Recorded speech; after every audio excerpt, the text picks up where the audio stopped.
Welcome back. Let's get this recipe started. So first you want to take your shrimp, and I bought shrimp that are pre-cooked. You still have to sear them a little. You want to sear them on a high heat, and you're going to season them first with the spices in the recipe. They'll be listed in the description box below the video. But sear them on a high heat just until they have the golden color that you need. You don't want to overcook them because you're going to simmer them in the sauce a little. And you also want to work in batches. This is a 1 skillet meal. I compartmentalized the recipe because I wasn't sure of what measurements and stuff I needed. But anyway, in your large skillet, sear your shrimp first and set it aside and do it in batches. Hey y'all, I'm back. I'm trying to do better. Okay, first we're starting with onions that we're going to caramelize.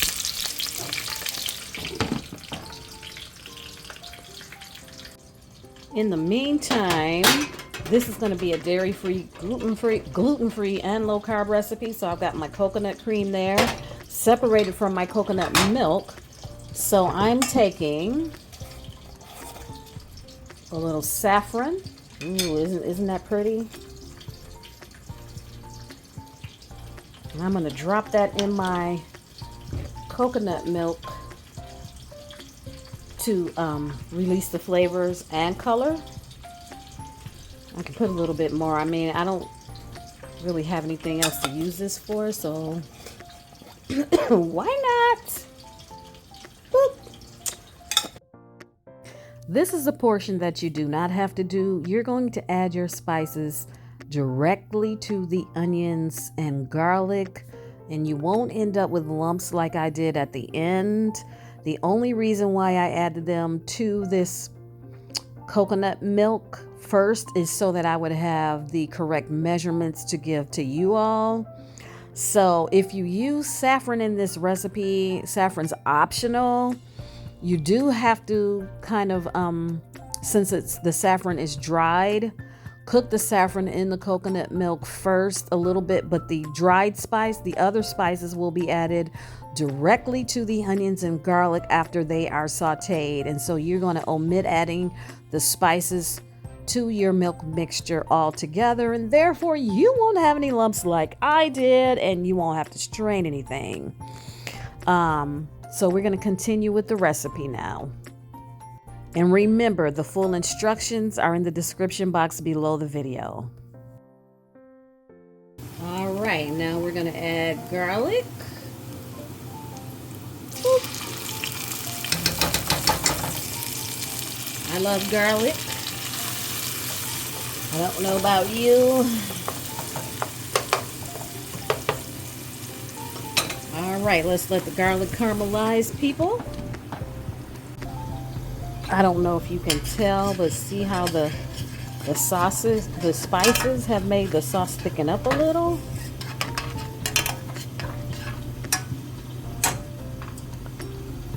Just a little bit, you see it? And once I add the cream to this, then as a matter of fact, let's do that now because I'm going to need to add more seasoning once the cream is added to the base. Why not just cook it together, you say? Because I'm formulating a recipe and I wasn't sure what I was going to do just yet. All right, let that coconut cream cook on down, and then we'll taste the sauce again and see what it needs from there. Now my excuse me, garlic and onions. The garlic is caramelized. That's just how I like it. And when I get this sauce together over here, I'm going to add that to the pot. We'll be back cheering. All right, now the sauce tastes good. See how thick it is? Only thing missing now is a little something sweet. So I'm adding a little agave nectar, not too much.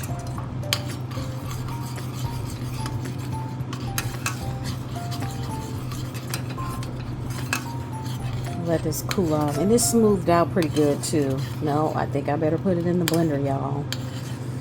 This is what happens when you come home and you have to cook after work, and it's almost 10 o'clock at night. I am really tired. But anyway, let me get this into the blender to get rid of the lumps. I may have to add a little chicken broth. We will see.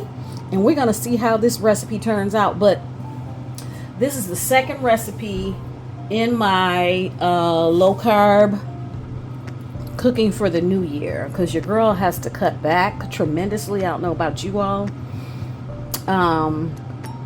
Let's get this blended and I'll be right back. Okay, guess what your girl is not about to do? I am not about to put this in the blender because I just don't feel like it. So I'm gonna strain it. I'm gonna do the next best thing. I'm gonna strain it. I have to tell you, this sauce is fire. It ended up looking like curry, but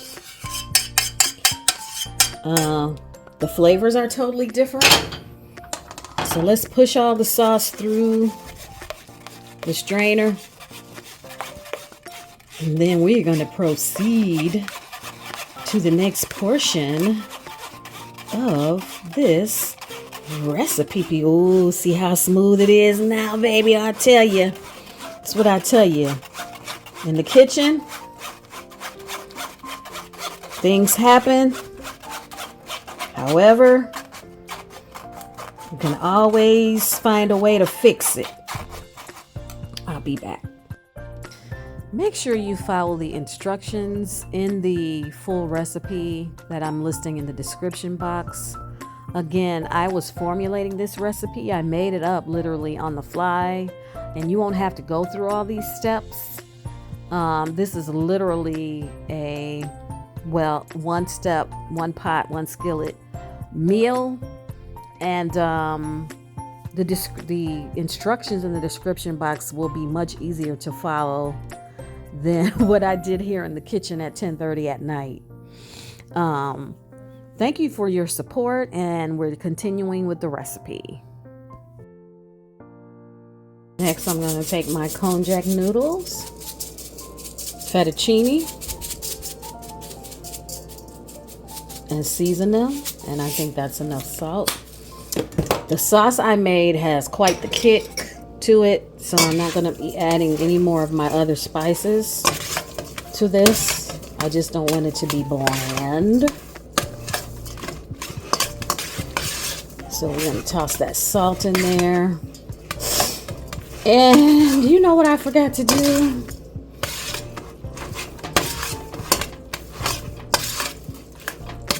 The cool thing about these is you don't have to cook them. They come in the package already cooked, and you just drain the water. Yep. Now that's enough salt. It's perfect. All right, I've got my sauce heated up sufficiently. Now it is time to add the fettuccine, the low carb, gluten free fettuccine.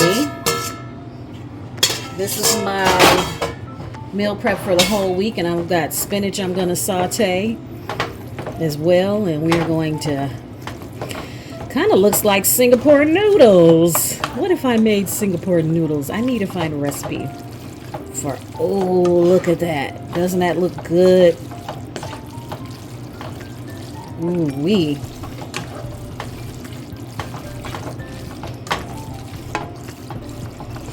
Got that nice and get all that flavor all in there. And what do we do next? We take our succulently seared shrimp. Ooh, look at that. Y'all know I'm silly. So, and we're going to add the shrimp. Ooh, look at the sauce the shrimp made in the plate. Add the shrimp back to the skillet. That looks delicious. I didn't know they were so juicy. My goodness. Goodness. Okay. Let me see. Yep. You need that shrimp juice in there. That's going to add another layer of flavor. I was glad. The reason why you want to sear your shrimp first in the skillet that you make the sauce in is because the pan drippings from the shrimp actually, they add to the flavor of the sauce. And I'm so tired tonight. I'm working this recipe backwards, but that's actually the proper order. Next we are adding cilantro. I love cilantro. If you don't like cilantro, you don't have to add cilantro. Ooh. Boom. There you go. I don't know what. Do you have any suggestions as to what I can do with the rest of this cilantro? I think I'm just going to eat it. It helps remove heavy metals from the body. There you have it, people. My one skillet. One pan dish. Let me give it a taste. I'll be right back. Listen to me when I tell you that this right here is fire. I would highly recommend making this. I am going to get you together with the full list of ingredients, the measurements of the spices, and the how-to. The shrimp tastes smoky, baby. I need to stay out of it because this is my meal prep for the week. I'm going to eat it up. I want to dive into the pan. Once again, thank you for stopping by my channel. Thank you for being patient with me while I made up this recipe. It is delicious. That's so good. It's free to subscribe. Please comment, like, and share. It helps the algorithm push my videos out. That's delicious. I'm really going to enjoy my food this week. Now I just need to saute my spinach. If you'd like to see a recipe or how I saute my